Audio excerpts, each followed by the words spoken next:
This is what they want. Oh, man. I just had a cough starting. As I was about, come on. I tried to stifle it. I tried to let...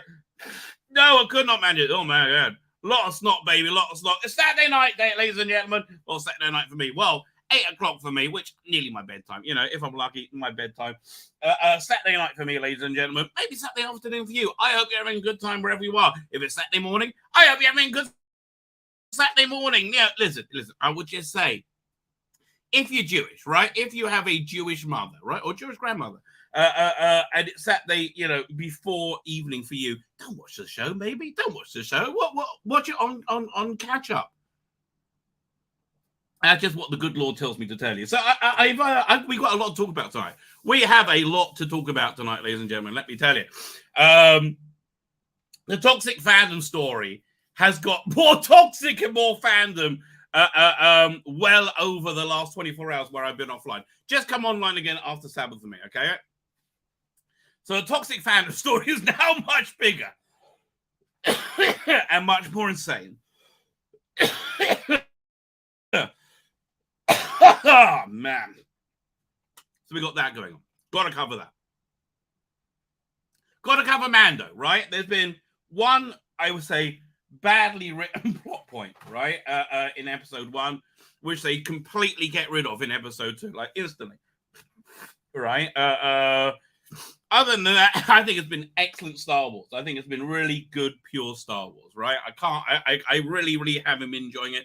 I think it's very, very, I have been enjoying it a lot. Again, I think it's very authentic Star Wars, and I'm very happy to have it. And then, of course, there's Picard. We've got to cover Picard. Excellent, right? Like another one. They just knocked it out the park, right? Totally back to, I would say, not just good Star Trek. This is perfect Star Trek for me.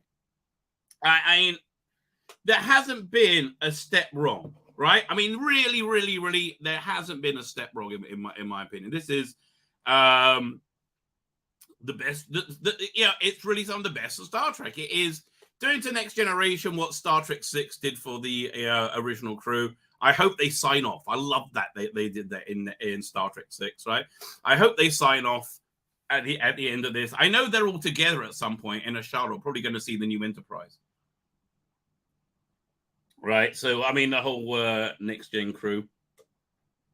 So we have to cover that, but also, like, man, we're going to talk about politics for about 5-10 minutes because it's gone crazy, right? It's the one thing about Purim I really didn't talk about was the most important aspect, which is called La Fuku, right? La Fuku is Purim was on Tuesday, right? Monday night, Tuesday. So La Fuku is when things invert, right? When something like just completely turns around, right? That was basically how it happened in the story of Purim, right? The Jews were about to get killed, and their oppressors were about to get killed. That's essentially it. About the miracle God doing inversion, right? And I think, we just seen that played out in real life. I would say just stunning. It's a stunning way. By the way, I'm seeing people really upset about Friday Night Tights. I saw a clip of Kevin McGuinness literally urinating on the stream. I mean, like, that was insane. Look, yeah, I think Gary said people weren't with it. Listen, Gary's also. I haven't seen. I don't normally watch Friday Night Tights. That's something I think you got to catch live. But,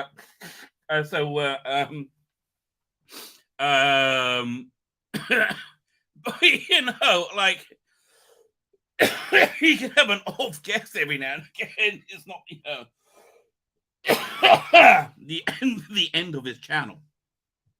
But yeah, people were pissed off about that. But anyway, so talking about reality inverting. Oh, that was good. Talking about reality inverting. I believe we witnessed that January 6th, right? January 6th, if you don't recall, was the what they called the insurrection, right? The insurrection when essentially in the 2020 election, smelled very dodgy to me, right? It just smelled very, there seemed to be a lot of unanswered questions. Or unsatisfactorily answered questions, right? Didn't seem like the electors were legitimate to me. So, and I think it was a legitimate protest to try and convince Pence to not accept the electors, which I think, and I'm telling you, every transgendered surgery that ends up in a suicide is on him for that. I mean, really, like every bit of misery is all on him. I'm like, man. Donald, mate, don't trust a bloody politician to be a man, because that's not going to happen. I mean, I don't know. I'm pretty happy with Matt Gaetz right now. I think he's awesome. But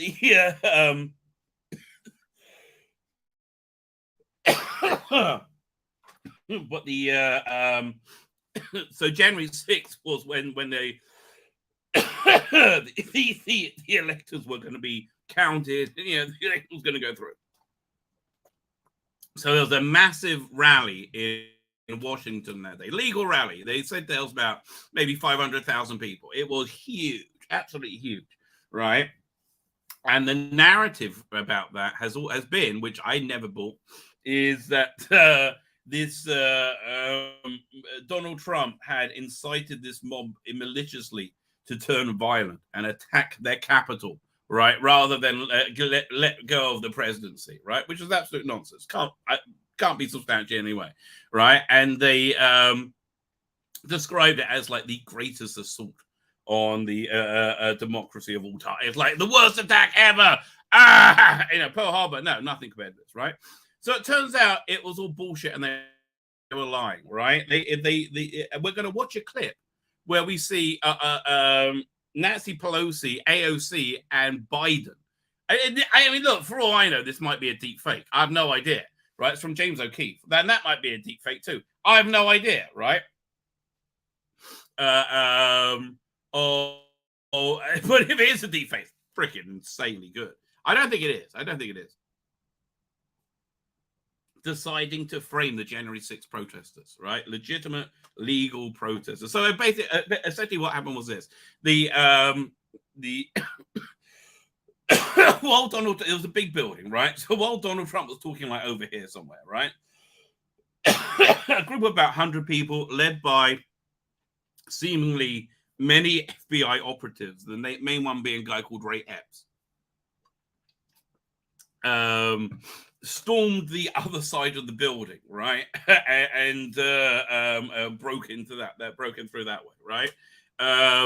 So then, by the time Trump finished speaking over here, and he said, "We're going to walk peacefully and peacefully and patriotically, right, to go and make our voices heard, right? We're going to walk there." By the time they all got there, right, they're on this side of the building. The violence was on this side of the building, right? The violence was on this side of the building, and it is again, it's 400,000 people and 100 people, right? So they just waved all the people in, right? Police, there's no barricades, no, just waved everybody in, and then about a week later, you would find yourself woken up, like let's say you're an elderly couple with a bunch of young kids. You'll be woken up in dawn by with the FBI holding a gun to your face in bed and ranking you out of bed in your underwear, right, in handcuffs, to humiliate you, right, and then you'll be put into, you would have your rights non-existent, right? They've been put into solitary confinement, right? Which is like, apparently it didn't even have a window. It sounded horrific, right? For years, they spent years there. They've been denied access to their families, been denied access to the lawyers. It's been one of the greatest corrupted scandals I've ever seen, right? And it's all coming out now. Right? Things are inverting because January 6th, right, up until the holiday of Purim, which it's all about, a complete inversion, right, was the vehicle with which to destroy any dissent against the uniparty, the Pelosi's, the Mitch McConnell's, the Bidens of the world, and certainly the Lindsey Grahams of the world. Don't trust him. and the and to use it to crush any resistance, right? Any support of MAGA, any support of Donald Trump, they wanted to crush it and use the system on state to crush it, no matter that it was illegal, right? And they wanted to use it to destroy MAGA and to make it impossible for Trump to ever even run for president. This revelation over the last week has both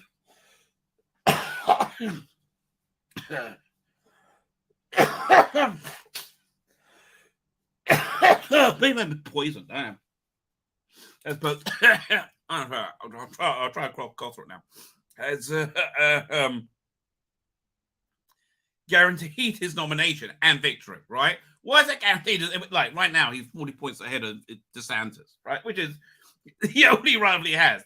Everyone's running just to get positions in the next administration. That's why Nikki Haley's running. No, nobody plans to win. Trump's got the nomination now. There's nobody else, right? Not only that, why is he going to win?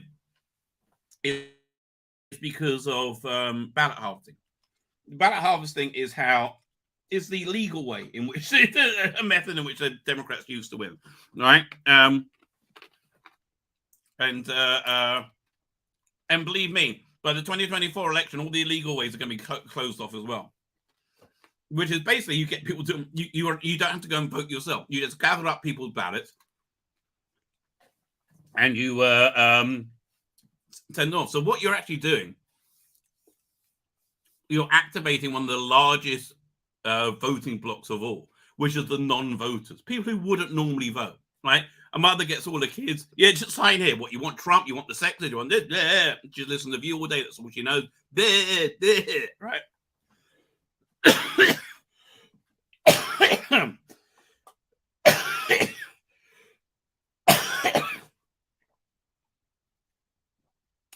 That's how they go to a nursing home.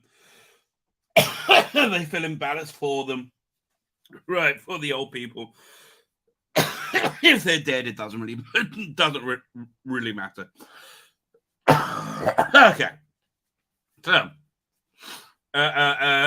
and now so now because of this, specifically because of this, there's been a ballot harvesting campaign for Trump been announced right now, and that's going to be running through all the churches in America. Game over. You're not beating that, especially if Kanye West runs, right? Who's going to vote for Kanye West? Probably black anti-Semites. And I don't think that God bless them. That's such a small demographic, right? I think it's going to get quite a nice wedge. Now, who do black anti-Semites normally vote for? Oh, that'll be the Democrats, right? Yeah, because that's just what that black anti-Semites in America love the Democrats, right? That it's their party of choice. So that's basically how that goes. But if they're voting for Kanye,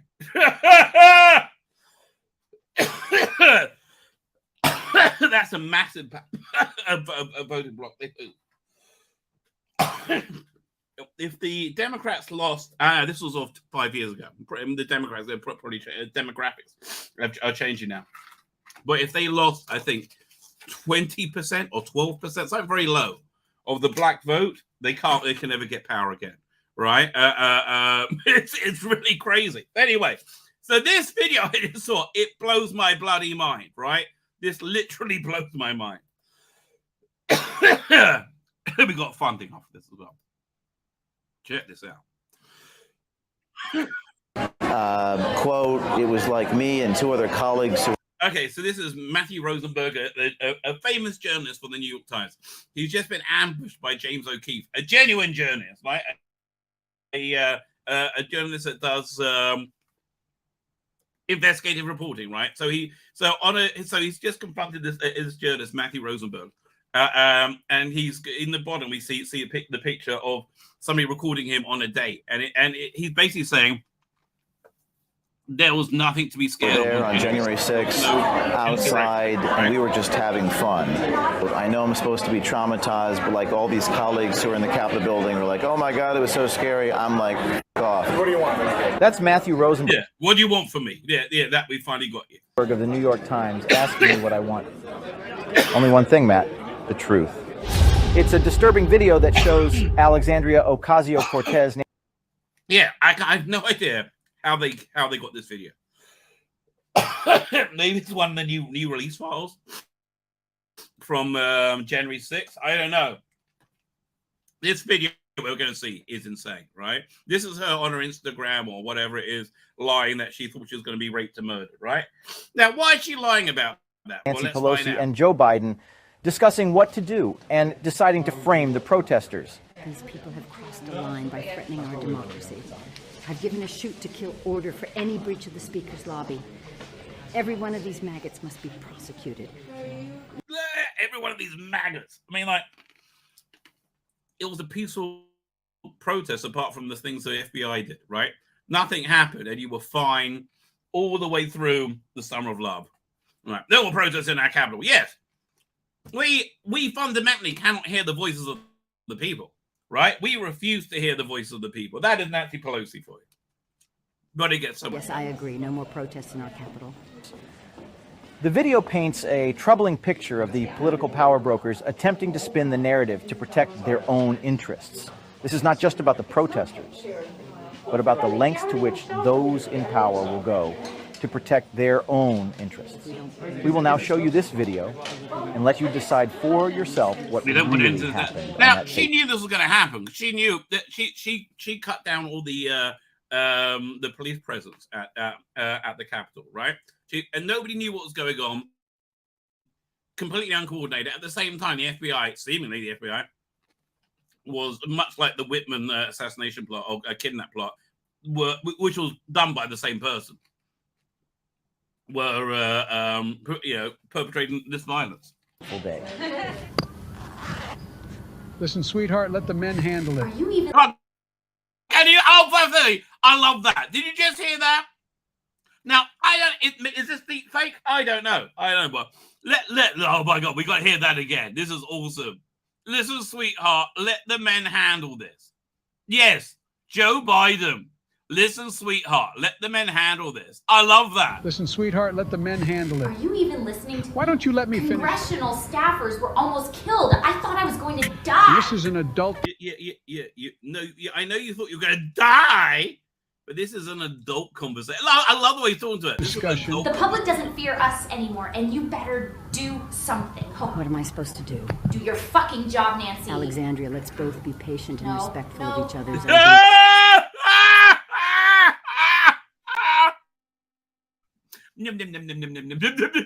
How is this video real? This is crazy. Oh, do your fucking job, Nancy. Oh my God, this is awesome. I'm sorry. This is awesome. It's crazy and it's awesome, okay? Let's take a step back and look at the big picture. Joe, I don't even have anything to say to you. If we don't... I mean, like, this is the fucking president. I mean, he's a dodgy old fuck who probably stole the election. I mean, God, and of course that didn't happen. No, obviously not. But like, he's still the president. Call him, what the fuck? Let's go back. I love this. I love like people seeing who these people are. If this is real, Joe, I really don't have anything to say to you. Don't even have anything to say to you. If we don't make sure those who perpetrated this mayhem are brought to justice, we are all dead. This was a mostly peaceful protest. I don't care why they were there. Yeah, I don't care why they were there. Look at that, right? I don't care why they were there. Yeah. Violence, non-violence, doesn't matter. Well, actually, it does, idiot. Violence, non-violence, doesn't matter. We can't allow those who showed up to get away with it. They can't get away with what? A peaceful protest. Who showed up to get away with it. They can't allow protesters to get away with it. They use anonymous sources. They say people familiar with the matter. And of course, that's not what we do. We show the lips moving. We show the videotape. How we got that, I do not know. Is he still with Project Veritas? I'm confused by this whole thing. It's about January 6th. I mean, like, but that's crazy, right? I mean, I don't even know if that's real. All right, look, if you find out it's real or not, you tell me, right? You tell me. But yeah, listen, I told you this energy wave. I noticed it at Christmas time, at Hanukkah, right? It's building in intensity. When it hit, okay, the reason we think Jewish holidays happen in Judaism isn't, we don't do it to commemorate that. We say that spiritual condition existed in space and time before the holiday and attracted the holiday to it, as it were. Like this energy of being able to invert reality was always around a week ago, this holiday of Purim, right? And that's why the holiday of Purim occurred then. We don't celebrate Purim because that's when it occurred, right? We look at it that way, which is a weird way of looking at it. But if there is a spiritual energy of inversion that one is able to access, right, or is like powerful on that day, that's just what happened, right? That's just what happened. You know, we're 4 weeks away, under 4 weeks away now from the holiday of Passover, which is the biggest deal of the year, right? It's a big deal. Passover, you have to, in terms of ritual, you're not allowed to eat anything with any grain product, basically, or own any grain product, or own any pot, pan, plate, knife, fork, spoon, glass, whatever that has been eaten in a meal containing grain products, right? That's essentially everything.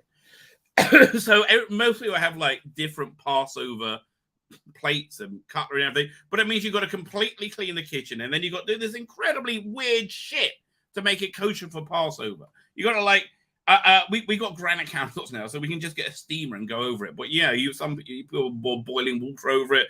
It's like you've got to take the grates from your stove down to a guy in the middle of the town who has a flamethrower. I'm not fucking around. That actually happens, okay? They have a flamethrower and they're flamethrowing people's pans. Like, it's crazy.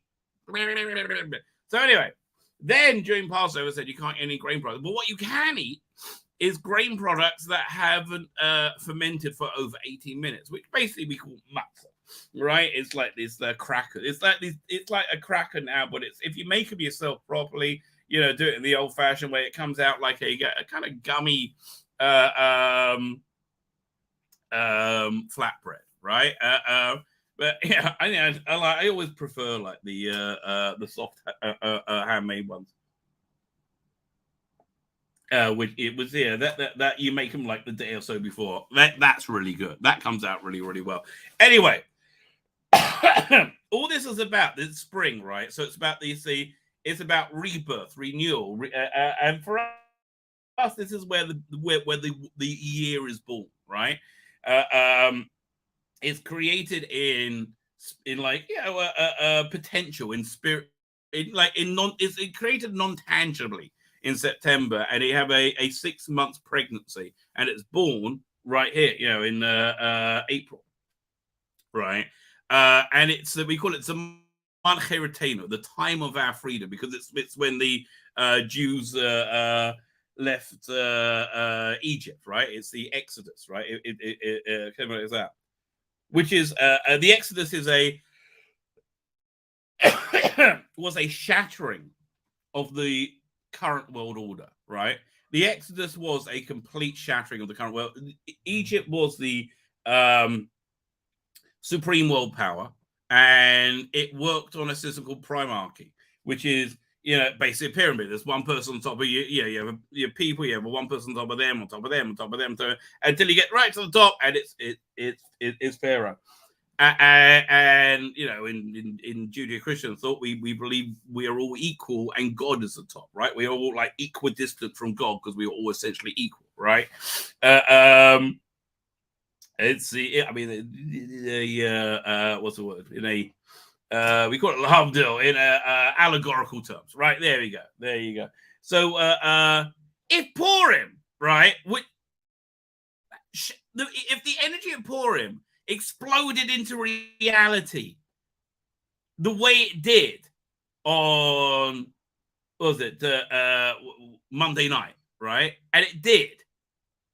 and it's growing in intensity now, and it was growing before then. That's why I think all the TV's turned good, right? I think it's all connected, baby. But what could happen in under 4 weeks from now, right? It seems to be building up to that spiritually, right? To me, it seems to be the spiritual and physical worlds are not on a collision course, but they're going somewhere strange, right? They're going somewhere. They're going where no man's gone before, baby.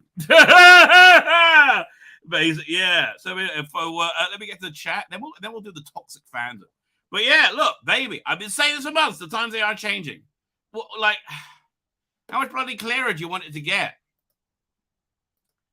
I think it's going to get pretty darn clear. There you go.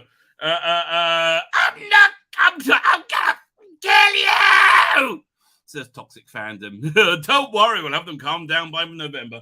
This is what I think was behind the rebooting continuation of Redacted. Here's what I think Russell Davis wants to do. I think he wants to. I think he's pissed as fuck, right? That the LGBTQ Alliance have got such a bad name because of their idiocy, right? Because of how they've destroyed TV, how they allowed incompetent people to work work on these fandoms because of their identity, right? So I think he's wants. I think the reason for doing a second season Redacted would be to do it in a way that somehow redeems it, right? Listen, Russell, mate, you have my attention. You have my attention. I will. Look, Picard season 3. I don't know what to tell you. It's like I don't know what to tell you. It's just it's that it works, right? You know, it's different. It's Star Trek, Mandalorian. You might not like it. It's Star Wars, baby. I think this is going to be Doctor Who. Anyway, by the creed of the Mandalore, we will finally get to the reviews today. This is the way. I like having Patrick Stewart say this is the way. Fine, let's get to the chat. Have you seen the trailer for No Hard Feelings? No, I have not. I have no idea what it is. We'll quickly look it up. If it tickles me fancy, if it tickles me fancy, I'll download it, right? That was good. A movie called Silo. What's that? Oh, I forgot. Starting in half an hour, which I'm going to walk over, I'm afraid. I feel very bad about that. I've got too much to do.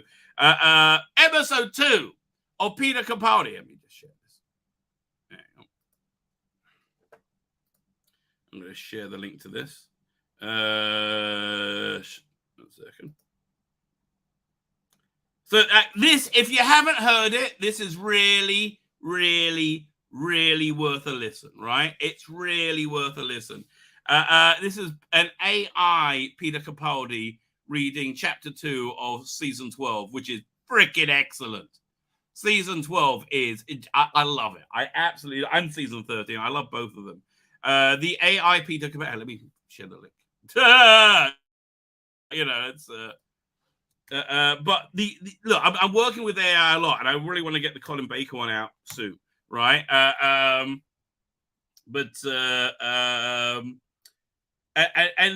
You have to work different voices. By far the best voice, right? By far the best voice is Capaldi. Do I have a Capaldi clip? I think I do. 1 second. Let's have a look. Doink. AI Capaldi. Yeah, we go. Video file. Okay, we do that. It's that. Where are we up to? Oh, it's one of these ones around here. There we go. Like Capaldi just comes out the best. Here, check this out. Erupted from the rough semisphere of irregular crystals, singeing the Doctor's slowly mushrooming bouffant grey hairline. The semisphere was held together by 2 thick black metal bands, which they themselves held several much larger crystals jutting out from them. The larger crystals now I mean, that just sounds like Peter Capaldi reading my fanfic, okay? That just sounds like it to me. I don't know what to tell you. glowed and flickered with an inner light, as some form of impossible quantum processing took place. The doctor lay flat in dull grey sand as energy bolts flew overhead, whilst he feverishly probed the semisphere with his sonic screwdriver. So what I'm doing right now, with the Colin Baker one, I'm doing it in smaller sections, and whenever it stops, whenever it goes off, I make up other bits to replace that. Right, I regenerate those sequences, and it really works. How much longer? Touted Romana, somehow retaining a well-maintained English rose battlefield chic as energy bolts flew overhead and explosions of sand erupted to the left and the right. I would say, shouted the doctor in his growling Scottish accent over the whirl of ancient, otherworldly sirens, no time at all. I mean, again, it's perfect. And they're here, but I'll do a bit of the second reading. A shower of sparks erupted from the rough semisphere of irregular crystals, singeing the doctor's slowly mushrooming bouffant grey hairline. Yeah, again, that just sounds like Peter Capaldi reading that to me. I'm sorry. Right? That's just what it sounds like. Anyway, so that's on Dr. Alex's channel. If you're not subscribed, really go and subscribe. This is awesome, right? It is awesome. He did a special version for me where he put in a different voice for the first Doctor, who was in chapter 1. And it didn't work as well as the Capaldi, right? It just that, I mean, which is the shame of it. But go and listen to the original. It's fantastic. I mean, genuinely, it's absolutely fantastic. 1 second. Let's get back to it. Fine, let's get back to the chat. 15 minutes ago. I forgot. Long ago, I was reading the chat. I'm like one name in. Oh, No Hard Feelings. Let's look in that. Hang on. Let me look up No Hard Feelings trailer. No Hard Feelings trailer. Jennifer Lawrence, she's always a bit, I don't know. I don't know. I can't imagine wanting to see a Jennifer Lawrence movie, although she's very hot. I mean, she just remains very, very hot. Maybe we'll watch that later. We've got too much to go through. Or maybe tomorrow. I'm doing a stream tomorrow night, right? Yeah, that sounds more reasonable. Okay, Darren Hebb is here. So I'm on the second chat. That's pathetic. Okay, if I'm going to grade myself on a stream where I had a lot to do, this is pathetic. I've done badly, ladies and gentlemen. Darren Hebb is here on the second chat, which I've just got to 33 minutes and 34 seconds in. How you doing, Darren Hebb? Greetings for felicitations. How are you, sir? Mr. Jackal and Hyde is here. They're together. They're not even oscillating between one another. Hi, folks. I'm actually on time for a Jade. Well, it's always on time when Mr. Jekyll and Hyde is here. PD Richards here. What the flying F is a Womexon Plus? I don't know. I think that's Chicks with Dicks. I think. My guess. Chicks with Dicks. My guess. Chicks with Dicks. There are no chicks with dicks. There are only dudes with tits. I can't remember the line from yeah, okay, maybe I can find it. 1 second. There are I think I have 10-2 here on my hard drive. Let's have a look. No, it's on this one, I think.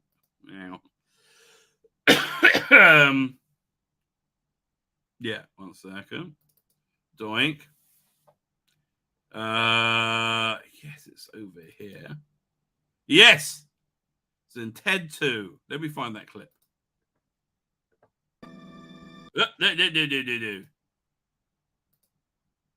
I don't know what's... Can I take off the subtitles? Remove... No, I can't.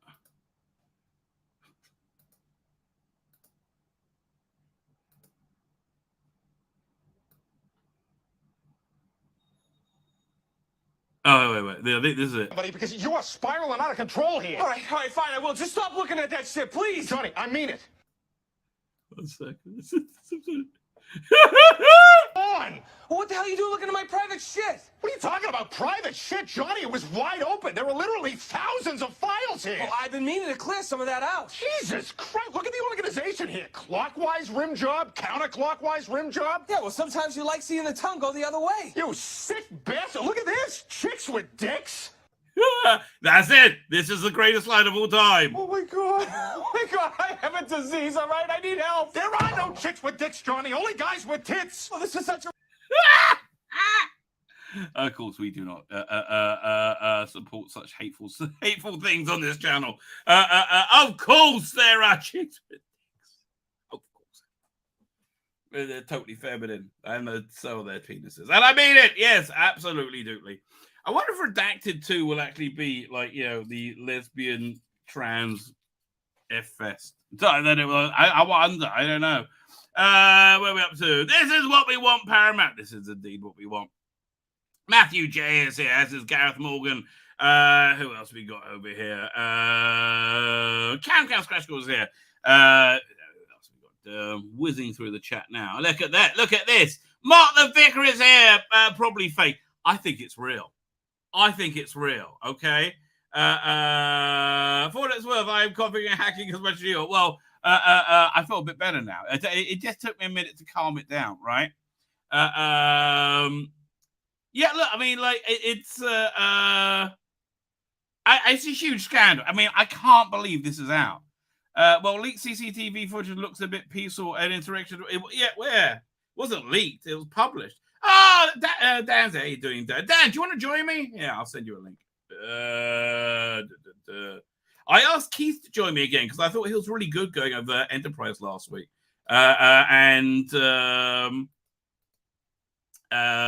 He's in the Glasgow Fright Fest, so I hope you're having a good time. But yeah, 1 second. Doink. Where do you go? Where do you go? Oh, there you go. If you wanna join, doink. Fine. Where are we up to? Now, there you go. I found where I am again. So, Dan, how you doing? Spacebook is here.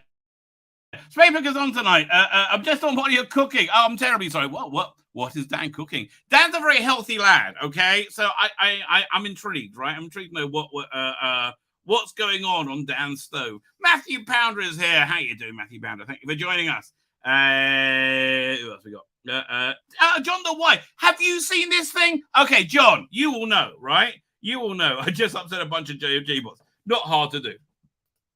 Okay, we're going to look at a little bit of this video again. Because, like, yeah, you need to see this. If you're sixth. Okay, so this is like, well, we're just going to watch a bit here. This is hilarious. This is Nancy Pelosi, Joe Biden, and AOC working out what to do and to frame the January 6th protesters. Protect their own interests. We will now show you this video and let you decide for yourself what really happened on that fateful day. Listen, sweetheart, let the men handle it. I mean, again, that can't be more priceless. That's awesome. This might be deep fake, but it's awesome. Listening to Why don't you let me finish? Congressional staffers were almost killed. I thought I was going to die. This is an adult discussion. The public doesn't fear us anymore, and you better do something. We're not supposed to fear government, right? So here, it gets better. This is like a movie. It's so crazy. What am I supposed to do? Do your fucking job, Nancy. Alexandria, let's both be patient and respectful of each other's ideas. Let's take a Oh God, this is wonderful. step back and look at the big picture. Joe, I Mitch, don't could you even please have shut the anything door? to say to you. If we don't make sure those Joe, I don't even have anything to say to you. Me, it's the President of the United States. who perpetrated this mayhem are brought to justice, we are all dead. This was a Okay, this is what, yeah. Okay, Pelosi, this was a mostly peaceful protest. Fuck me. That is bad news, her saying that. mostly peaceful protest. I don't care why they were there. Violence, non-violence, doesn't matter. We can't allow those who showed up to get away with it. They can't allow protest. Yeah, so I don't know if that's real, mate, but fucking hell. That's cray-cray. John, if you know anything about it, please tell me. Okay, what's it?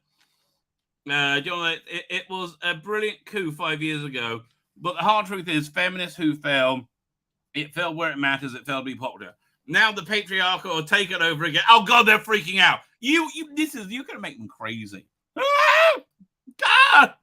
Now the patriarchy is taking over again, and that's the way it will be. I suggest to live with it and walk with or walk with the real options. Or walk are the real options. Okay, I'll say it again. I said that back to them, and they had a good read. Oh my God, I can't even imagine. I can hear the screaming still, right, far away. That's legit footage I recall at the time. Really? Wow. Okay, that's wham. The Dominion. Oh yeah, they're in the what's the name? Picard. Freaking awesome, love Picard. It's cool, but it deep fake. Like I don't know if there's. I mean, if it is, it is. A disclaimer. I don't know. I just saw that on the interwebs. Right. It had Project Veritas at the end of it. So hey, do you want to go? Let me see if we can go check. Okay. Hang on. Let's see if it was from an account called O'Keefe Reborn. It's been 6 hours old and it's had 61,000 views. Is that a lot, a little? So I don't know. This is a new account. So is this James O'Keefe? I really don't know. Let's see if he's still got his regular account. This is from Atlanta. Oh, I think this is fake now. Hang on. James O'Keefe. Yeah. Oh, what a bummer. It must be. Oh, maybe it isn't. I don't know.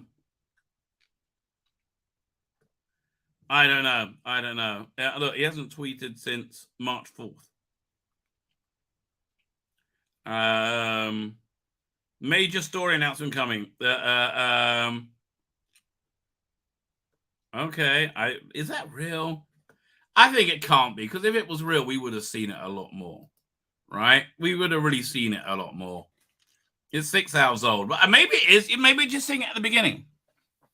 I mean, it's credible. John White is correct. It's credible. AOC talks to Pelosi and Biden like they're a couple of retards. Well, is it credible? Yes. That's the thing. As is left as big on respect for the LD. AOC is a very militant leader about far left faction. The squad. Let me look at her Twitter. See if she's denouncing this yet. Right? AOC. There we go. At AOC.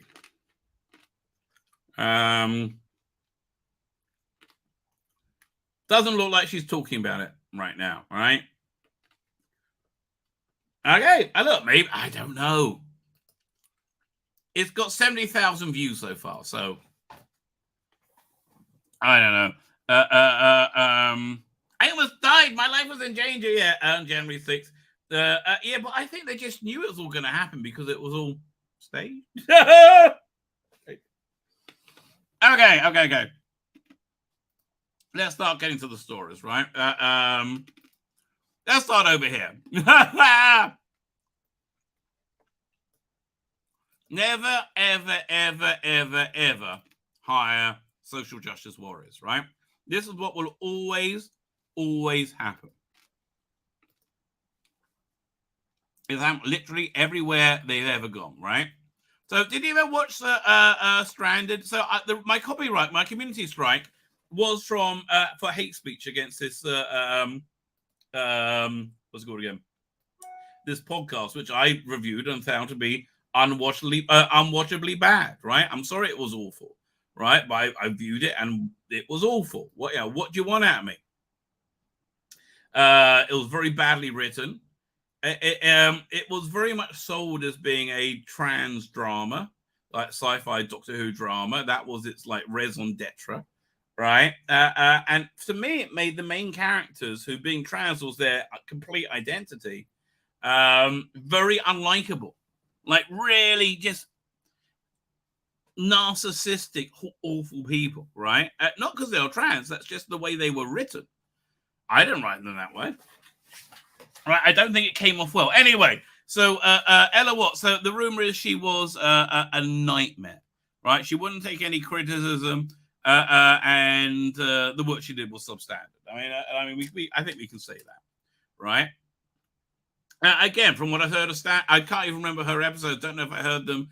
What I heard was just awful, right?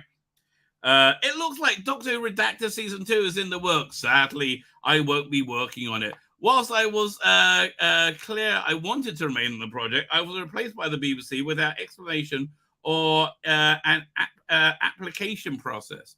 I believe I was replaced by James Goss as producer. Well, James Goss is very talented and very experienced.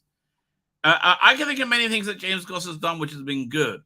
I can think of one thing you've done which has been awful and nothing else. I think James Goss understands Doctor Who. And this sounds to me, if you were replaced as producer, this is why Rusty Davies is awesome. Right? Yeah, if you're replaced as producer, this is why Rusty Davies is really particularly awesome, in my opinion. Because you were clearly incompetent, and this unprofessional behavior right now just cements it. And this is why the age of woke is over, right? Things have to be have to work on merit, right? The age of identity is over, right?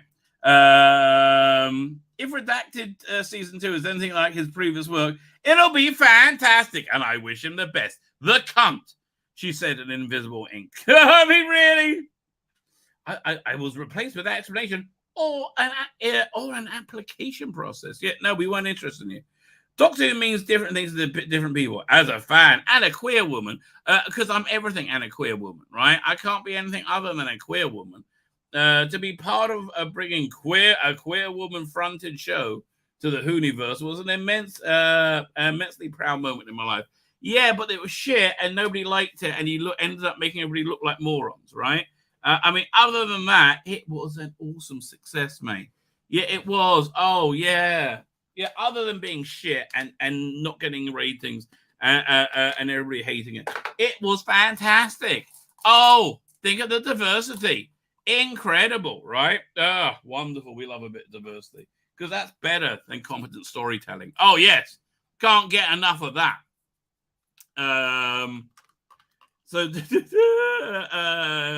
From pitching in 2018 to bringing Juno on board in 2019, then producing, casting, and script editing, and writing and directing it, it has been incredible.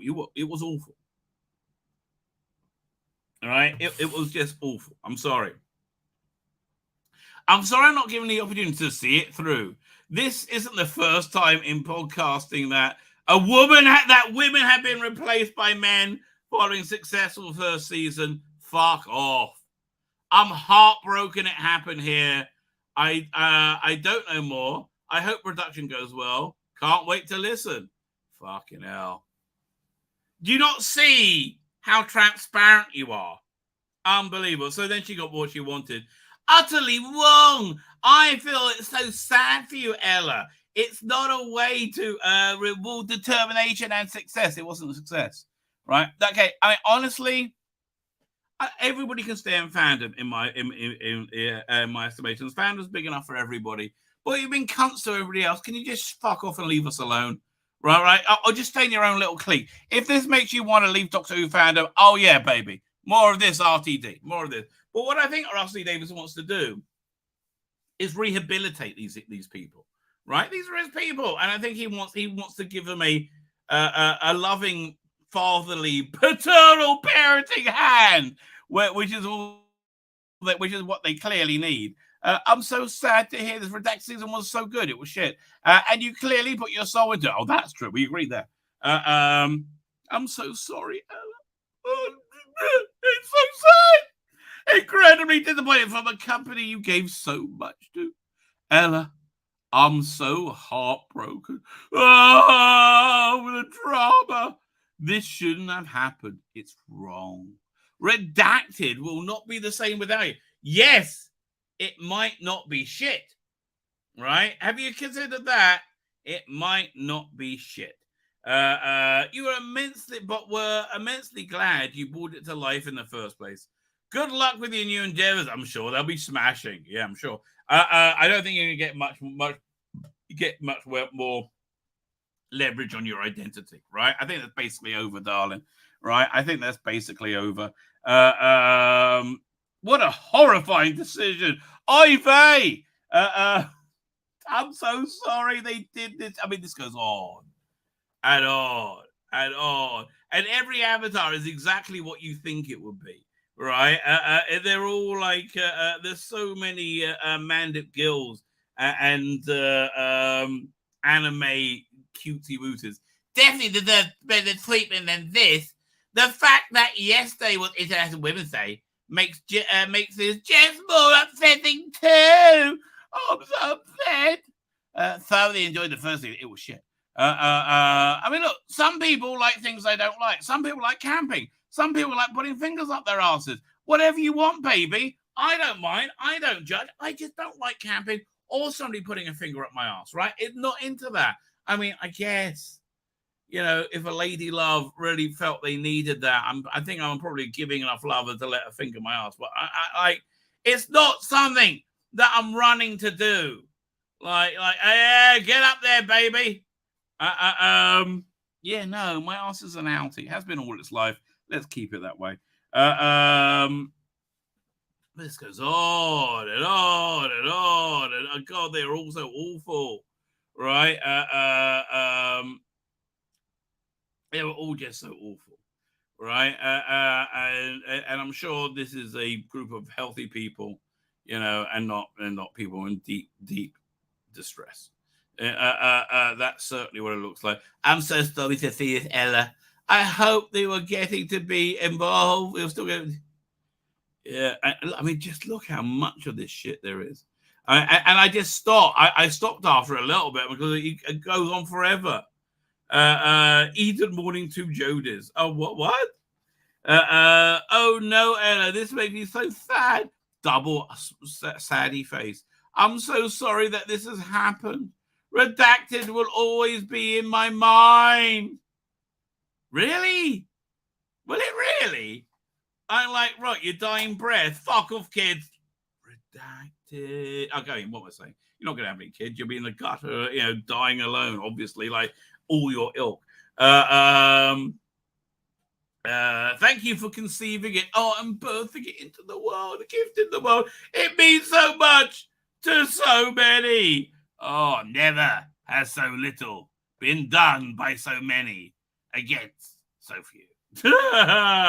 So yeah, so that then it got a bit strange. It's like then it got really odd. Okay. Now we go a bit. I don't want Moffat to return for the same reason I don't want Murray Gold as composer. What, you don't like good Doctor Who, and you like shit Doctor Who, right? Is that what you're telling me, mate? It's a bit weird, right? Not because I dislike their work. No, because that would be sensible. That would somehow have some kind of like bearing on reality, right? Somehow. No, literally the opposite. They have nothing more to prove. I don't want anything to prove. I want somebody to provide me Doctor Who to a high level, right? I want to hear for some new, fresh talent. Well, that's what Rusty was going to do. But we're going to get to the Stephen Moffat story in a minute. Yeah, there's a lot going down. Doctor should be open to everyone, not an insiders club. Oh, what? You mean the thing that you tried to make it, right? When you tried to ban anybody from Fandom who didn't fit into your weird evil cult, right? If it was another 10 years and Moffat wanted to write a one-off, I'll be more open, or heck, maybe have him executive produce a spin-off. I think that's what's going to happen, quite frankly. But it's been almost 20 years since the show's revival, and Doctor Who really should have rotated out writers from the Wilderness years by now. Like, he's the top of his game, mate. I mean, like, really? He's the top of his... I mean, like, his career is fantastic. He said he wasn't going to do it because it would be a career suicide. That's why I think he may head a spin-off. Wouldn't it be great doing an Amy and Rory spin-off? Well, maybe he's going to do a Matt Smith season. Maybe he'll do a Capaldi four-part. I don't know. Oh, there's so much it could be done, right? Rusty Davis says showrunner is different in this context because he's a showrunner and he's with Bad Wolf. But you don't need a veteran at the helm plus much more time as... What? You do need a veteran at the helm plus much more time plus as your showrunner. Also, last point, I understand that TV is made differently now to how it was in the 80s, but McCoy era Lord is one of the best, most creative periods in fandom was in the show's history. Maybe of almost all the writers were first timers. Yeah, okay, like, yeah, it hasn't even announced the writers yet. Maybe it's a mixture, right? Maybe it's a mixture. But this urge to complain, right? And why do they have this urge to complain? Because they're screaming into the wind that they've been wrong for about everything, that they failed. Here we go. This one basically saying that. Sorry if my tweets come across a wrong way tonight, but Twitter is just not a nice atmosphere at all. Oh, it is if you aren't in toxic fandom. If you're outside toxic fandom, it's a perfectly lovely atmosphere. Really, there's no problem whatsoever. Some fans are completely ignoring the diverse casting and diverse behind the scenes hiring we've had so far.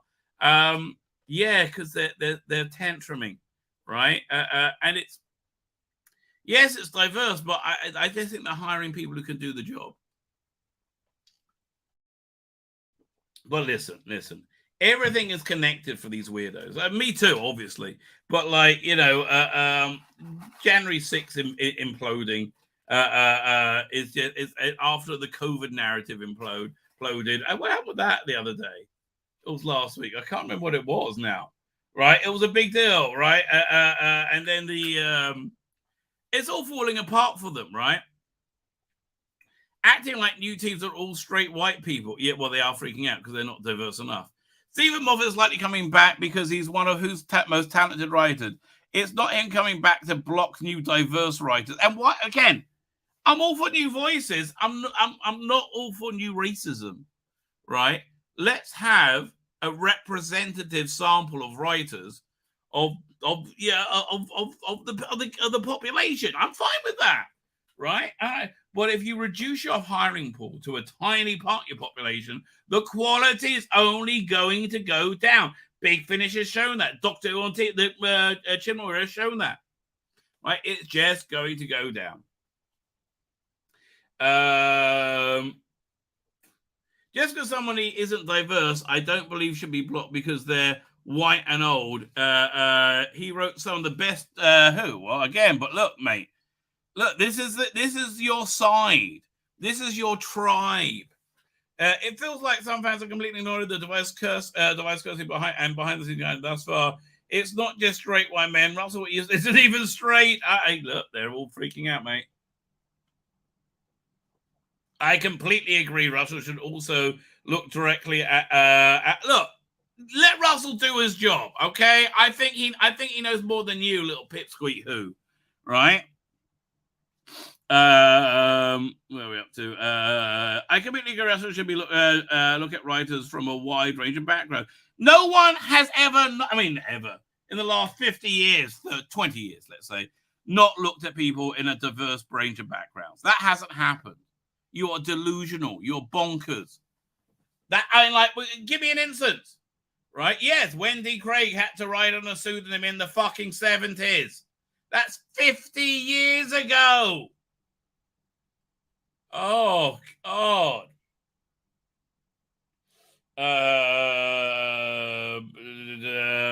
He's done so far with casting. He did that with designing directors. Hopefully he'll be doing the same with writers. Even if diverse writers aren't hired in the end, he should still be directly auditioning. That's exactly what he's doing. but I find it unlikely he won't be able to bring out female and POC writers. I mean, Maxine Alderton is right there. She was shit. Oh my God, she was shit. What episodes did she do? Let's have a look. Let's look at Maxine Alderton's Alderton. Let's look at the episode she's done. 1 second. Emmerdale. Well, there you go. Oh, fuck me. So she did The Worst Witch, and she did The Haunting of Villa Dildo, which is a boring piece of shit.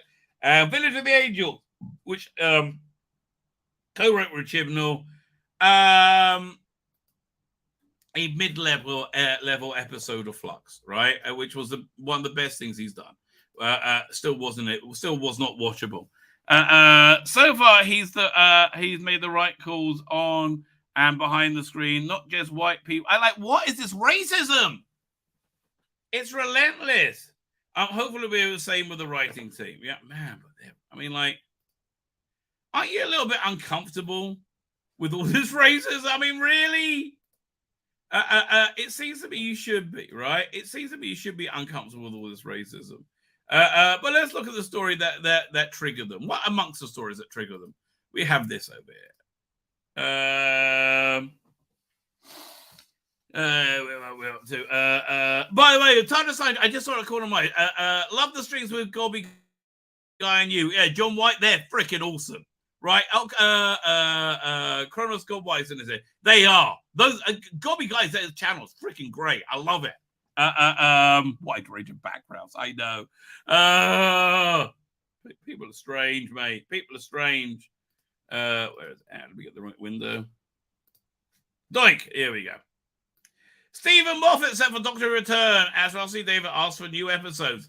Mike, so maybe his thing saying he wouldn't do it was a bluff, or maybe he's going to be doing a spin-off, which would be fucking awesome. Oh, 61-year-old show, acted as showrunner on BBC between 2020 and 2017, last great era. Having been a writer on the show, and now he's been asked to create storylines for the 15th Doctor, Ncuti Gatwa. Interesting. How many pictures do you have there? No, go back. Oh, fuck off, Gary Lineker. Can't stand him. Stephen Moffat is set to make a sensational return to. Now, this is the Mirror. Mark Jeffries. I think this is the good one. I can't remember. Sensational return to Doctor Who and write an adventure for the new Time Lord Ncuti Gatwa. The 60-year-old screenwriter, acted as showrunner on BBC, and having previously been a writer from Russell Davis' original tenure. Russell has taken control of the blah, blah, blah. Council in 89. Ncuti Gatwa 2024. Okay. Before he was in charge of Who, come back. It was once running the fan favorite, The Empty Child, Go on the Fireplace and Blink. Yeah. Me. All super awesome. Right? Yeah, no, he's good. He knows what he's doing, right? But, yeah, you Teletubby Daleks didn't work, mate.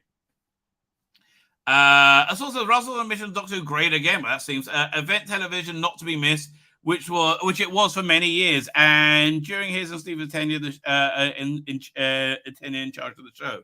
Well, the original rumor, I think, reported at Noel's channel, right, was it was a joint bid by Russell and Stephen Moffat to bring the show back, to save it, right?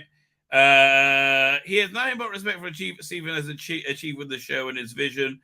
As show, I mean, it just seems ridiculous not to bring him back. I mean, if he's willing, I mean, again, it's like Scarlett Johansson showing up in a negligee, and heels. Obviously, she's not tall, and makeup. She looks good. She made herself look nice. Don't get me wrong.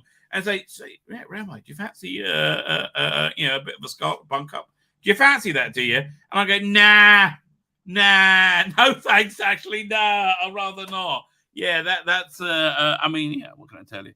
I would have to kill my wife first, obviously, because I wouldn't cheat on her. Yeah. I have a man of mercy.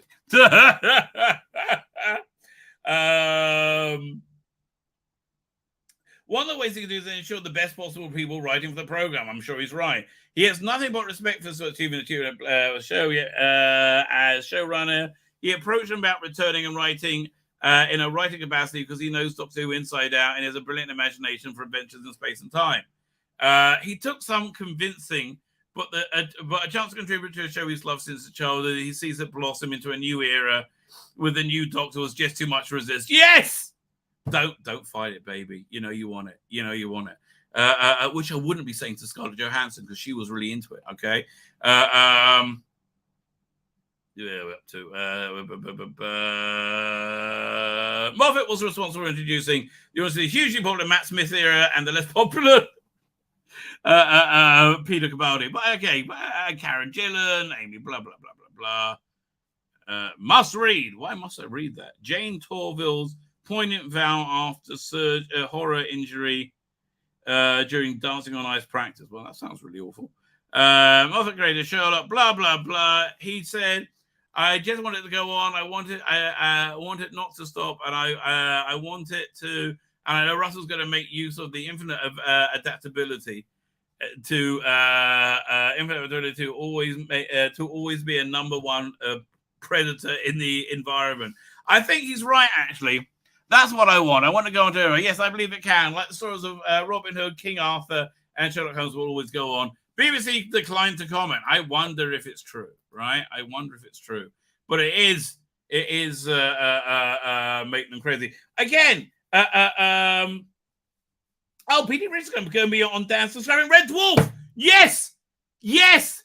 Freaking awesome. Is there a news story I can read about that? That I'm really psyched.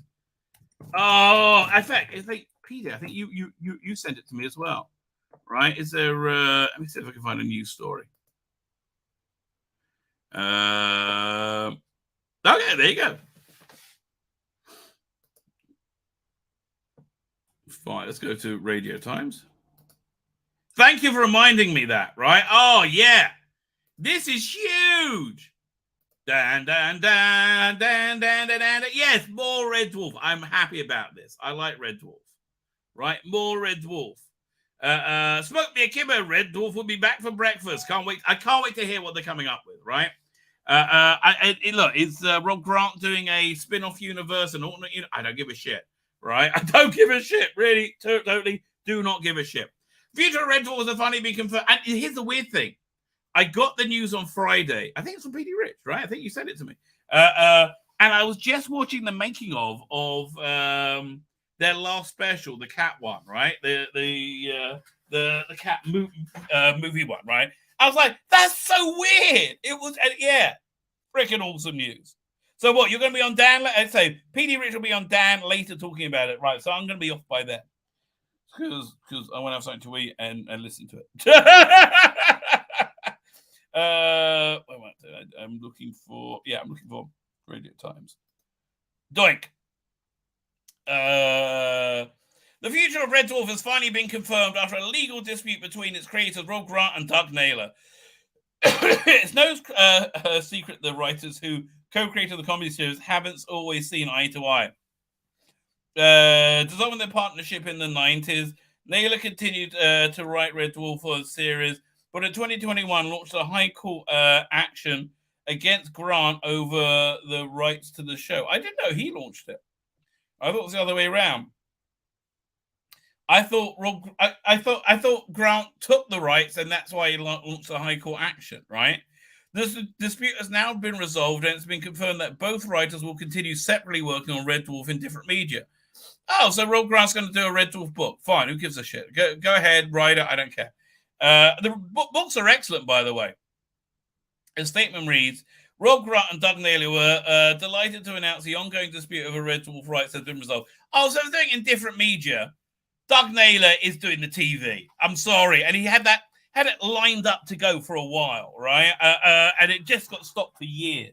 Last time in front of the camera, it was like 4 years. It's been in limbo, right? It's not like they're getting any bloody younger, is it? But yeah, look, I think if this was a dick measuring contest, I think Doug's dick was the bigger one, right? That's my theory. Oh, I think Doug's dick was the bigger one.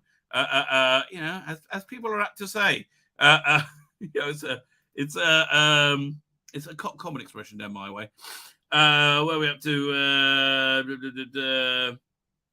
Moving onwards and upwards, Rob and Doug hope to launch separate iterations of Red Dwarf across various media, working again with the cast and other valued partners as we wish them the best. Smoke Me a Kibber, Red Dwarf will be back for breakfast. Following the release of the statement, Naylor shared a tweet of the cast of Red Dwarf, Smug Mode. Okay, and that was quite some time ago.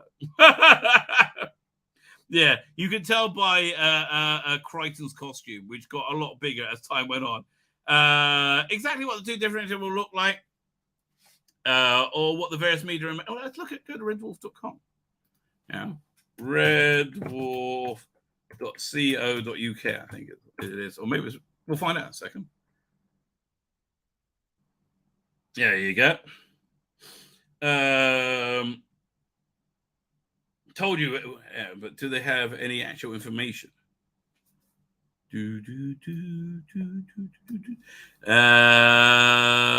now reveal the truth is actually a lot simpler. It just took us black. Well, what went on? Oh no, this is from last year.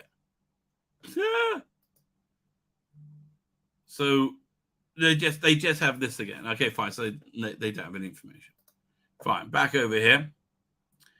I wonder if they're going to do audio. I'm like, what different media is this going to be? Will look like, or what various media remains to be seen. But over the years, Grant has released Red Dwarf novels. Red Dwarf, which stars Chris Barry as Rimmer, Craig Charles as Lister, Danny John Jules as Cat, and Robert Llewellyn as Crichton, began in '88. Yeah, Robert Llewellyn was he in '80? He wasn't in the first. He wasn't in he came in season 3. It's one year, 11 full-length seasons, and yeah, that's fantastic. So Grant and Naylor released a joint statement to the 35th anniversary of the first episode, making it clear that they both hope for the series to continue. They wrote, to fans, cast, and crew, and everything has been a very smegging 35th birthday. Fingers crossed for more. Much love, Rob and Doug. Good news!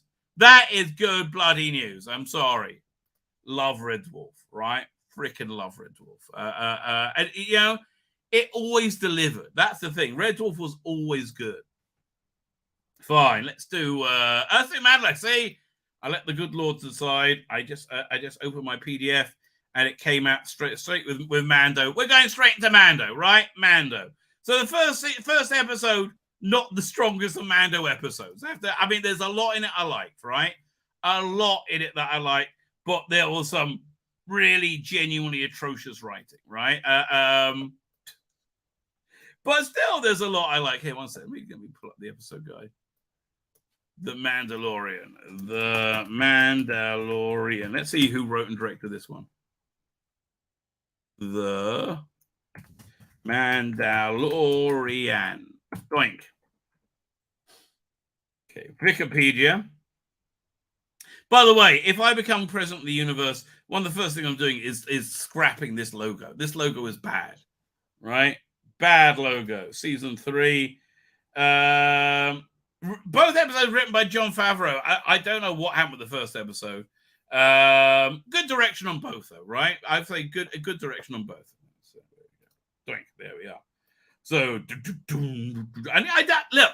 What I like about Mando is it feels like an authentic extension to the Star Wars universe, right? It feels like an authentic. It feels Star Wars, right? It feels like this going to be happening in Star Wars universe.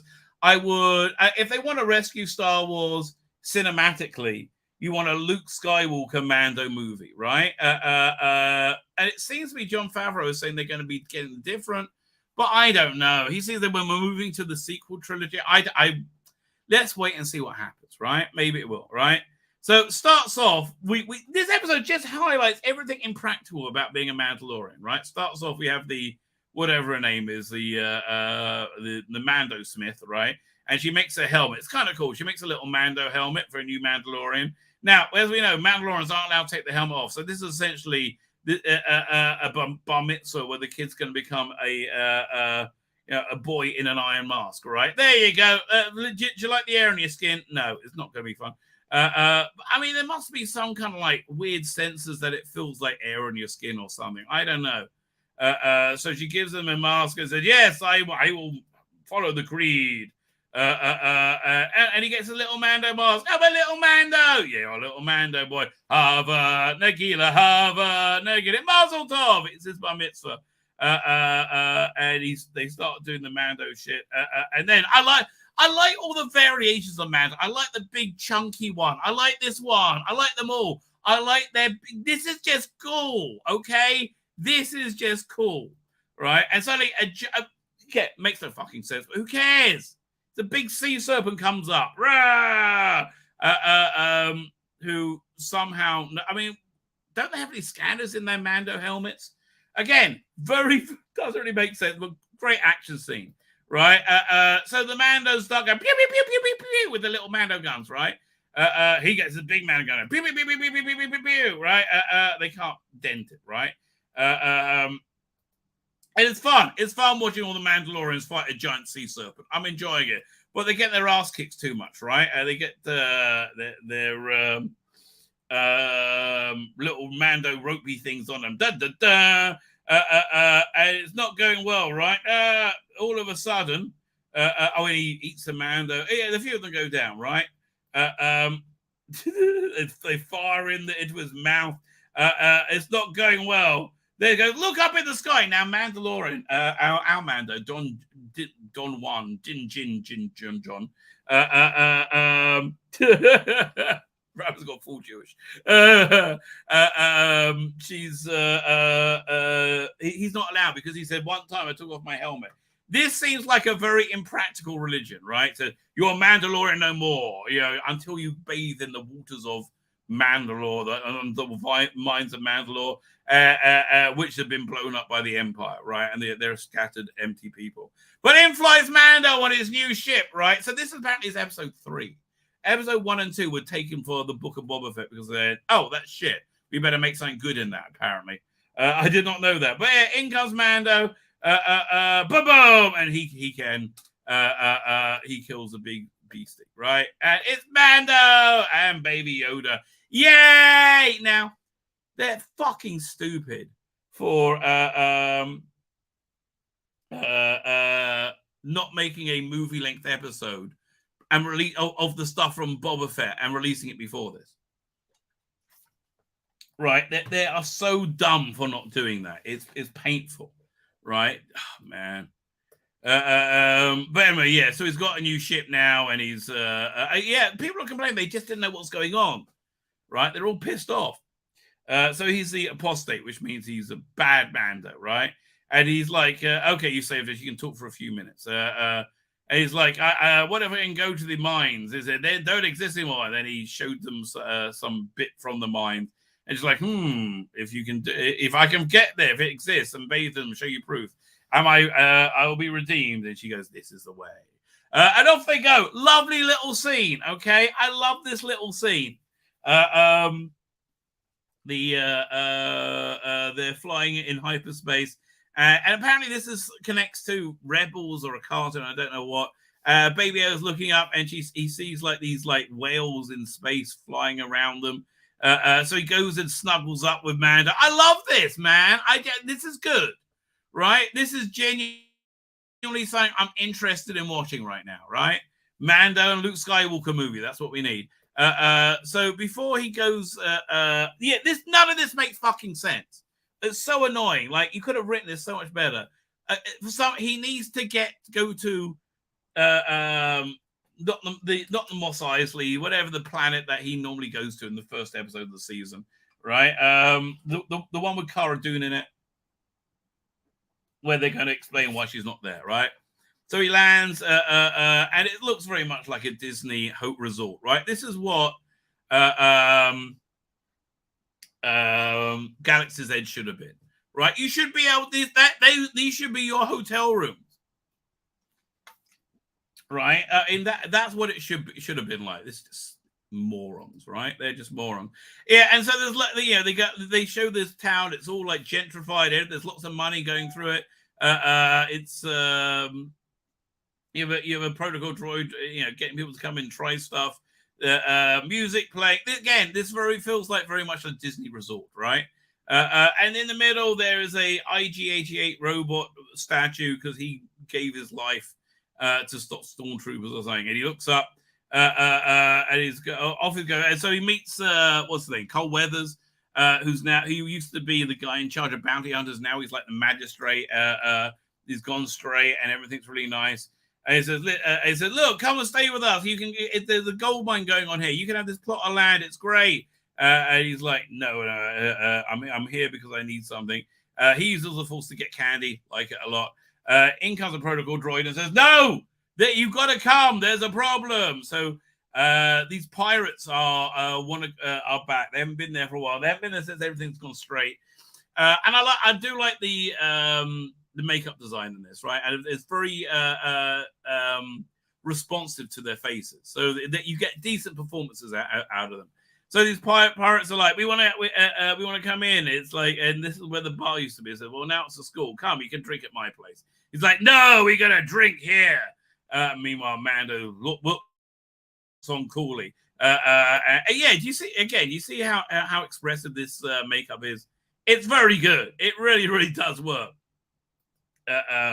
And it looks like it's going to come to fisticuffs, but Cole Weathers is so good, he just shoots the gun out of his hand, and when the others try to get involved, Mando just shoots them dead. And off they go, said, "Oh, the pirate boss is going to be mad at you." So this is why Mando's here. Makes no fucking sense. To go to Mandalore on his mission to go to the mines, he needs a droid, and the only droid he can have is IG-88 or IG-80, whatever it is, who's already been blown up, right?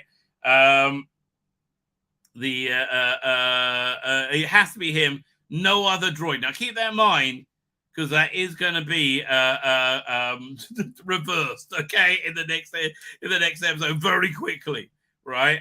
So he wants the IG-88 statue, and he wants to fix it. So he gets it working again. And it freaks out. It goes back to his old programming and tries to kill Baby Yoda. Target acquired. Again, great scene, right? And eventually the protocol droid dumps the bust of whatever Cole Weathers on him. Doink! Said, "Well, listen, we can take it to these repair people." And so you get these cute little repair people aliens. And like, no. No fix, no work. And he said it needs a new memory card. He said, "Well, if I get you a new memory card, will he let it? Can he fix it?" He said, "Yeah, but it won't have any memory." So it's not the same droid, but I don't know. It's just stupid, right? So off he goes, in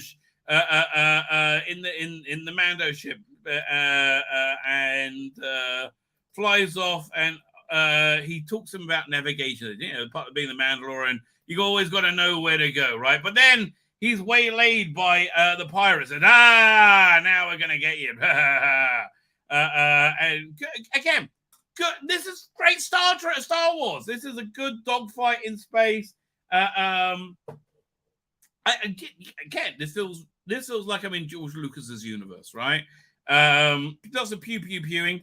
And he's I like the different doggy aliens. Well, that's not doggy. Let's say I can't remember the name of the species. Anyway, so good dogfight, and they try and round him up to be caught by the Pirate King, who looks kind of like Swamp Thing. Okay, whatever. Seems fine to me. It's not the best villain. And the in next episode, there we get a good bloody villain, right? And he flies away, whoosh, right? And so now he arrives on a moon of Mandalore, where to a Mandalorian castle, right? And out he gets. I like seeing all the design work. And it goes down along like cement corridor. And Bo-Katan is there, right? Bo-Katan, this is what she does all day. Like, I'm just going to sit in my big chair, right? And he's like, I want to go to Mandalore. Is it possible?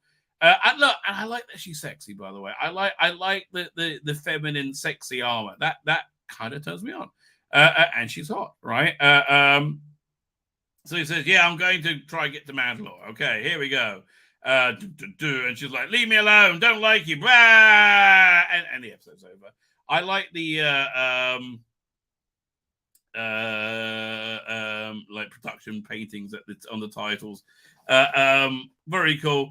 The whole thing with IGA just stupid. Yeah, that was a good little scene where Baby Yoda wants to play one of the little aliens. I love Baby Yoda, right? I like Baby Yoda. And there we go. That's Mando episode 1. A solid episode of Star Wars. I still recommend watching the Boba Fett episodes first, because nothing's going to make sense, right? Starbuck Boo Bomber says PD. It is, and it turns me the bone, mate, right? It just does. Next episode, we're back on Tatooine, right? And this whole Tatooine scene of the repair shop, it feels like a story that'll come up on Star Tours, right? This is something like you watch as you're waiting to get on a Disney ride, right? So he's there to get his speeder fixed, and he said, well, it's going to take time to get your parts. We're going to need some money up front, blah, blah, blah. So don't worry, I'll put a rush on it. And in come the Jawas who had the parts that were stolen and said, yeah, we're going to put it all back on, no problem. So basically they're just calling the sky, and in flies Mando. Dun, dun, dun. And, hi, how you doing, Mando? And Baby Yoda. Obviously, Baby Yoda. Of course you are. So then he says he needs a memory card for IG-88. And he's like, she's like, I don't have one. Can't get one. Sorry. Here, take Red. You know, the robot from the droid from Star Wars. You know, that R2-D2 sabotage. So was it Uncle Owen and Aunt Beru wouldn't buy him? That one, right? Take him instead. He's exactly the same as IG-88, right? He's going to be exactly the same as the droid that you had to have him or nothing else, right? So they forget the stupid idea. Thank God it's over. Yeah, it's just dumb, right? It was I don't know. You could have taken those set pieces and written a script around that much better, right? So anyway, she's like, so take Red. He's like, no, I need IG-88. He said, nah, he'll do. Go on, I'll put the thing in where he can be in the back like an astrometric. They take off for some reason. There's fireworks going off. It looks very pretty, right? Yay! Dun dun dun. Dun dun dun. Okay, here we go. The Mines of Mandalore. Excellent episode. Really excellent episode. So he finally goes to Mandalore, right?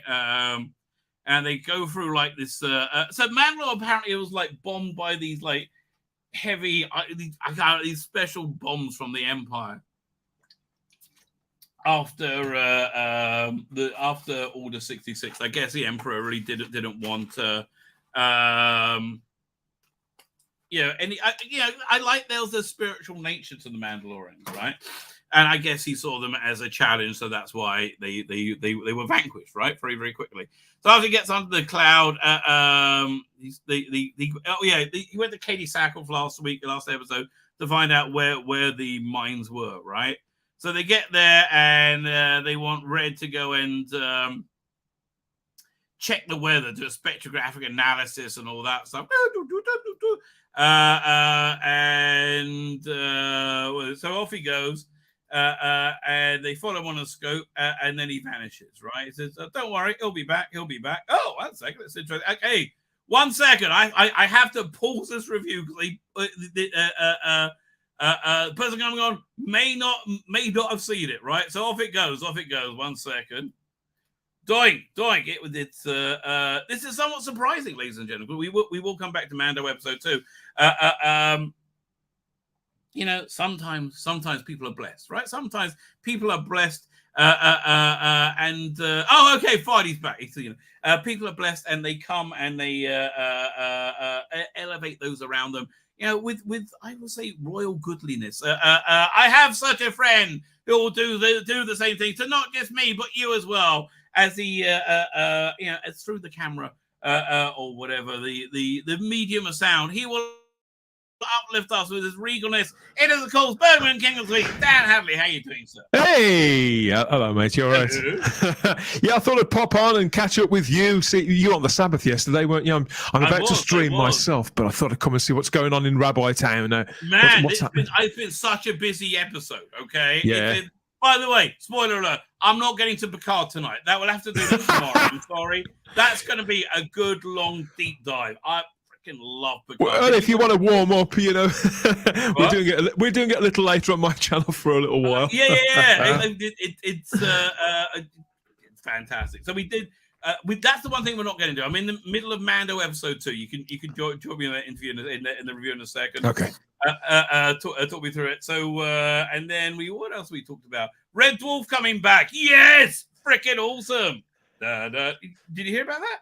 Well, it's the headline item on my show in half an hour's time, so I won't stick around for that. I don't know how long you're streaming until. I want to be off. I just said I want to be. That's why I'm not doing Picard tonight, because I want to be off by the time you start.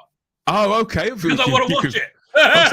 You can come and join in if you want to, by all means. Depending on how tired you are or not. I'm waiting to see exactly who's free and what's going on. But yeah, we've got a nice list of stuff later on. Yes, it has been a weird couple of days. I mean, in Britain, mate, as you can tell, it's freaking freezing. And yeah, I've been hearing that.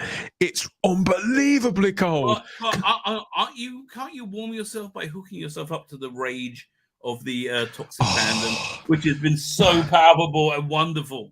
Well, we've got in one corner we have the toxic Jodie fandom who are still sort of thrashing around the way that they are wont to do, and then in the other corner we've got the Gary Lineker extravaganza, and if there's a Venn diagram, there's a lot of crossover there in the Doctor Who community. But a lot of people are big fans of Gary Lineker. It's extraordinary considering that not many of them like football. I think it could be not about the football. It could be about something else. They're everything completely crashed. Are you following the January 6th thing? It's getting even worse.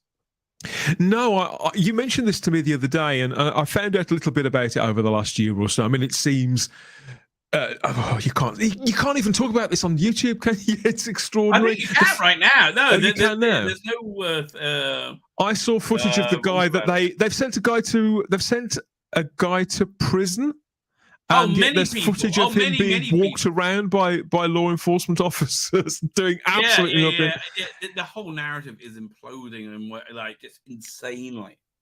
It's and the thing is, basically it's like this. I said this earlier. I don't really want to get back to Mando, but it's incredible. Yeah. We have the Jewish holiday of Purim on Monday night, Tuesday, right? The essence of that holiday is a spiritual inversion. It's like when something is inverted inside out. So January 6th was the vehicle by which they would stop Trump running ever again, make sure and use it to crush any dissent, right, against their uni-party weirdness, right? Which they did, which they used the FBI to do, and it turned out this thing was almost certainly a con. The whole thing was a con, and they all knew it was a con all the time. There's really no way around it right now. Well, right? since literally the day, I think it was the day or two after, I was hearing from the places that I listened to news coverage about how there was clearly people plainclothes fed officers there mingling in with the supposed insurgents and all kinds of weird things. A lot of it seems pretty staged to me. I mean, yeah, you've got a bunch of dickheads, these guys with a great big moose head on and stuff like that. But what it basically was, you had 100 people with lots of FBI embedded in them on one side of the building that nobody That's how it looked to me. Right, and you had 200,000 people on the other side of the building who had no freaking idea.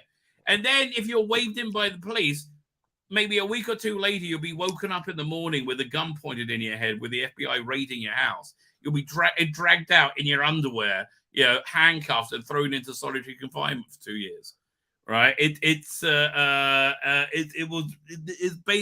would cut a deal with you if you admitted that you planned to do an insurrection. It's crazy. It's the most corrupt thing. It does look openly corrupt and fishier than Aquaman's underpants. Yes, indeed. Although, will that be any good, Aquaman? I'm quite looking forward to the Flash, by the way. So am I. So what do you reckon of Mandalorian this week then? Because I'm not talking about that. We'll get back. So Mandalorian, freaking awesome, right? I loved it too. Listen, we had good set pieces last week, but the script that linked together was nonsensical. Okay, I'm prepared to admit that, but I enjoyed the set pieces. Right, there was no need for IG-88, right, or whatever it was. Like, it was no need to that whatsoever. It was just an excuse to get him to that and get him to that planet so he could say hello to people. And then they go to Tatooine and we'll take the red droid from Star Wars. You can have that one instead. Identical, right? Identical. But other than that, this episode I found was just excellent. I absolutely adored this episode. What do you think? Largely the same. I think it's got all the flavour of the first two seasons when that was firing on its not all cylinders, because that escalated as things went along. But when that show really started to come together, this is what it looked and felt like. Yeah, I agree. I totally mythology agree. Building. Yes. Moments that make you want to sort of, if not punch the air, not far off. Very cute. Lots of those in this. I mean, especially in this one as well. So lots of those. Fine. I want to go through it relatively quickly because you've got to stream in 25 minutes. Okay, so that's the goal. So anyway, the red vanishes. So Mando pressurizes his helmet, and he said, "Fine, I'll go do it." But basically, the droid is now totally useless. Right, that whole plot point is useless, and off he goes. And there's just a lot of cool, fun shit on the wreck of Mandalore. He sees the old Mandalorian city, and then these big Morlock things turn up, and you get lots of Mando fighting. Dun, dun, dun. He doesn't really know how to use a Darksaber that well. That really becomes quite apparent. And that's quite not endearing, but it's the little details like that. The fact that he's struggling to wield this thing that really adds to the character. Right, like he really needs to train with it. that was it. That was the ongoing vibe. So anyway, he finds Red and says, "Okay, everything's fine. We can go down to the mines of Mandalore." Great little scene where they fly down and down and down and down and down and down and down, right, until they get to the bottom floor. Again, love all this, right? Yes, wonderful. Great creepy bit where they're going through the mines and there's all the scary monsters and all the stuff that's there. He goes a look around and I love he finds all these old Mandalorian helmets. That's really cool, right? But then we meet this awesome villain. Star Wars rotates around great villains, and I wish we knew more about this villain. It really interesting. This giant robot thing he gets caught in a cage in it, right?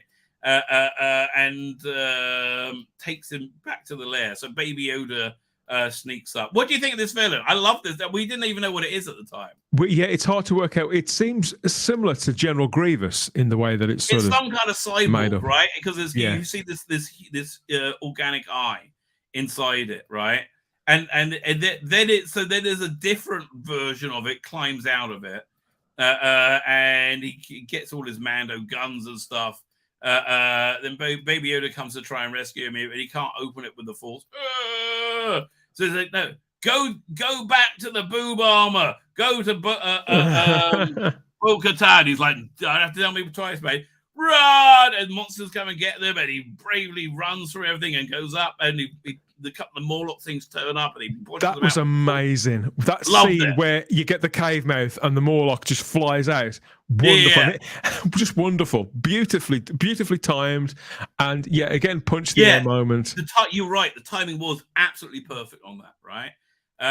Then more monsters show up, and off they take, and they head over back to Katie Sackhoff, still hanging out on a giant cement chair in a giant cement castle, right? I'm just going to hang out. The production designs are strong as ever, though, isn't it? The way that they've got all the architecture all ties into Mandalorian I just said that when look. I was doing my review of episode 1. Freaking awesome, right? Absolutely awesome. So he's like, "God, he's back. Fine, I'll tell him to piss off once and for all." And we're like, only Sorry, I thought you were going to say something. No, I was laughing. And Baby Yoda, listen, Katie Sackhoff is just hot. How old is she now? 50? I mean, like she's got to be close. Yeah, she looks really good, and she's very good at doing the action stuff. So then she jumps into a very, very merchandisable ship, right? Which you can like it's just. Do I get any pictures of it? Like, "Hi, I'm in Bo-Katan's." There you go. Does the wing thing. That's such a merchandisable ship, right? Yeah, proper Star Wars. So she has to show him where it is. By the way, it's not the boob armor. I love the femininity of the Mandalorian. Like, this is a powerful woman, right? At last, it's not because she's not trying to be a man, right? I love I'd say that's fair. The proportion of a helmet, right? It looks feminine, and that's a good thing. So yeah, so I'm so happy to see real Star Wars. But anyway, off they go. She flies down as well. Now she knows everything about the Mandalorian. She's like, yeah. Basically, this is what 5 years later, probably 10 years. This is 5 years after Jedi. So this must Around be that, yeah. This must be 25 years later then, right? It's been 25 years old because this happened towards the beginning, and that it was 20. Star Wars was 20 years before, after was it Revenge of the Sith, right? So it's been about 25 years destroyed. But anyway, they fly down, and there's like Baby Yoda shitting himself, says, "No, you got to be brave, Mandalore. Oh, this is the way. This is the way." Right, off they go, and she's looking around. She's trying to find him, and was it? And eventually, I think, does she? Oh yeah, so she finds the droid. And he's like trapped in. Oh, and so the droid is like draining him of blood for some reason, right? I guess. It seems to be sort of it's a bloodletting of some kind, right? Taking him for resources, like because if this creature's sort of part organic, maybe he needs that as well. Yeah, that's what I'm thinking. Yeah, totally what I'm thinking. So this is a. So then it's a good Bo-Katan fight. She picks up the Darksaber, and she really knows how to use it, right? So I have a theory. Yeah. That this episode is going to result in Bo-Katan being the ultimate leader of the Mandalorians, which I would like, right? So anyway, so she kills it, and then it comes alive and walks off and goes back to its giant body. Just really good choreographed action. I love the Darksaber. This all is fantastic, right? And she like plunges the Darksaber through it, and finally the eye dies, right? Meanwhile, Mando's about to pass out, and she wakes up. And he's making pod soup? I can't remember. So this is like, what's that? So apparently this is something that every Mandalorian has. So I like that he had no idea what it was. And she's like, "Yeah, listen, I came in when I was a kid. I don't believe in the religion." Do you think that he's so entrenched in the idea of bathing in these waters and all of these trappings, all of these traditions? And the way, do you think he's so entrenched in that? Partly because there's some sort of illegitimacy behind his upbringing. No, I'll tell you exactly what it is, right? From a first-hand perspective, I wasn't brought up religious, right? So I was like a normal, like agnostic, secular person, atheist, whatever. Until I was like about 19, I went on a vacation to Israel when I had an open ticket, and there was this. There was this place. There was a rabbinical seminary, right, that existed to like educate Jews who didn't know much about being Jewish. But I knew it was going to try and proselytize me to become religious, right? But they're offering me free bed, free food. I'm like, I'll give it a try. The classes sound interesting, no problem, right?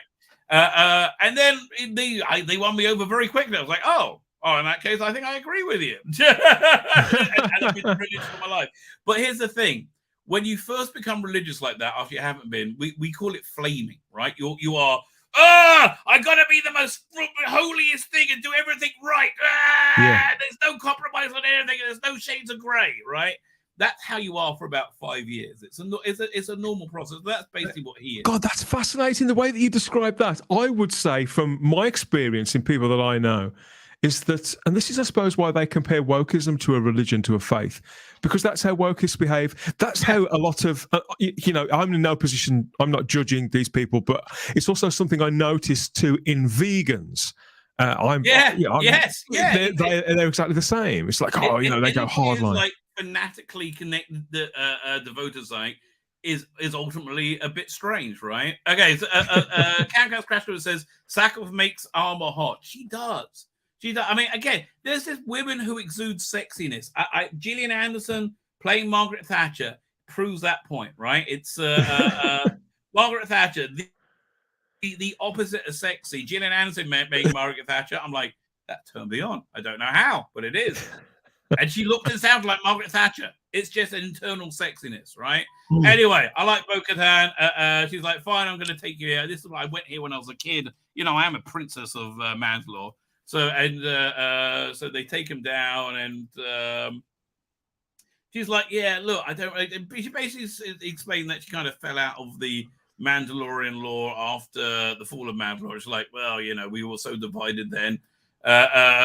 So I have a theory, right? So wait a minute. First he takes her to. She takes him to the holy waters, right? Which apparently everything's fine. They could just build a settlement right there. I don't know what the problem is, right? Everything is totally fine. And so he does this whole dramatic thing. He walks into the waters. I will do this, and suddenly something sucks him down. Lucky old sod. Sucking off, and anyway, so Katie Sackhoff jumps right in, right?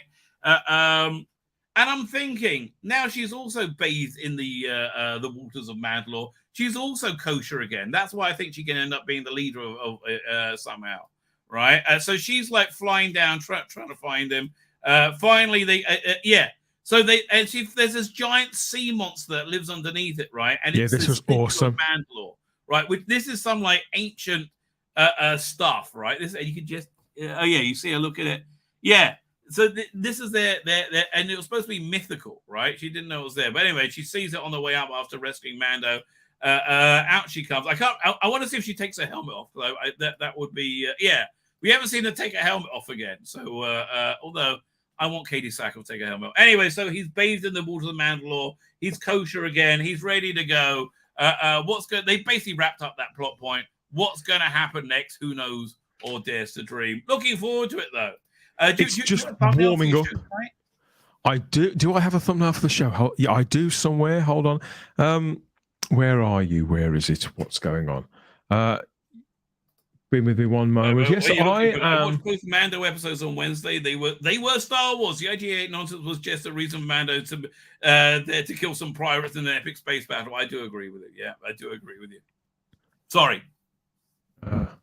And here we are. Yes, well, to me, this is the warm-up. It's getting people remember this show, you liked it before, you could like it again, and it'll gradually, it's a shame there's only 8 of them, but there you go. So this is what I'm doing in about 15 minutes. Oh, I haven't seen Lucy yet. Have you seen it? I haven't, no, but this is something that Ian's coming in to tell us about. So on this show, the idea is that people come in and they tell us about what's exciting them, either what they've seen or what they're looking forward to, or what in the news has caught their imagination. So Ian's talking about Luther Fallen Sun, the new movie. I've never seen Luther, so Luther's excellent. Looking forward to hearing what he's got to say. It's really dark, though. I'll warn you, it's really dark. We've got Chris from Cultivated Media, formerly known as Ballstrek. Of course, he's a regular on the show, so he's talking about. Well, you'll find out what he's talking about later. And but the big story is this new thing about Red Dwarf that's going to happen. I'd say it's going to happen, and we've got a review of Picard as well. My take on this is that this was a dick measuring contest, and Doug Naylor won. Essentially, they said they're going forward in separate media, which means Doug Naylor's keep doing the TV, and Rob Grant is going to continue doing novels, or maybe we'll do books on tape or do some digital thing. But who knows? Who knows? We know Red Dwarf on TV with Dave. Hopefully they can get it back there. I'm sure they will. Well, they are talking. Rob Grant is talking about and engaging with fans about this. So I've got a little bit to talk about that I found out later on. Is there like any scoop you can? I tell you what, we'll end the stream. I wouldn't call it a scoop, but it's very interesting, and we're looking at episode 4 of Star Trek Picard season 3 as well, and no doubt a few other things, some silly pictures, all that kind of stuff. So that's what's kicking off with me in probably about 5 minutes. So yes, exactly. I've sent you a link in case you want to join as well, but. Yeah, head over there by all means. Thank you again, as always, Rabbi. Good to see you, mate. I'll catch up with you later. All right. One sec. Oh, he's gone. Off he goes. I think with that, I will sign off tomorrow night. And I'm sorry it's taking so long. We will get to Picard. If you haven't seen it yet, catch up. It's awesome. It's just awesome. It's wonderful. It's wonderful. If you like Star Trek, if you like Star Trek Discovery, you'll probably want to rent your clothes. Yeah, that's just the way it is. Fine. Like, share, subscribe, everybody. That will be Fandom Double Dozy. I'm going to hit the end broadcast button.